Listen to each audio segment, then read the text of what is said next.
Hello বন্ধুরা, নমস্কার। আমি কন্ট্রাক্টর হরি বলছিলাম। তো আপনাদেরকে 2 দিন আগে একটা আমি ভিডিও দিয়েছিলাম। তো আমরা সেন্টারিং করছিলাম আর রড বার্নিং শুরু করছিলাম। তো আজকে আমরা পুরো ভিডিও দেখাবো আপনাদেরকে।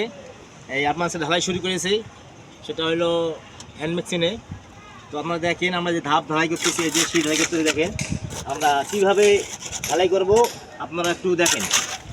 আমরা যদি গেলে এই যে ধাপটা ঢালাই করে কাঠটার এই কাঠের সাইড দিয়ে এইভাবে মারতে হবে, আর না হলে আমাদের এই সাইড দিয়ে পোকা বাড়াবে, অনেক দেখতে খারাপ লাগবে। তো আপনারা ঢালাই করতে গেলে আপনি এইভাবে ঢালাই করবেন, কাঠের সাইড দিয়ে এইভাবে কর্নি মারবেন, তাহলে সুন্দরভাবে আপনাদের ঢালাইটা হবে, সুন্দর দেখা যাবে।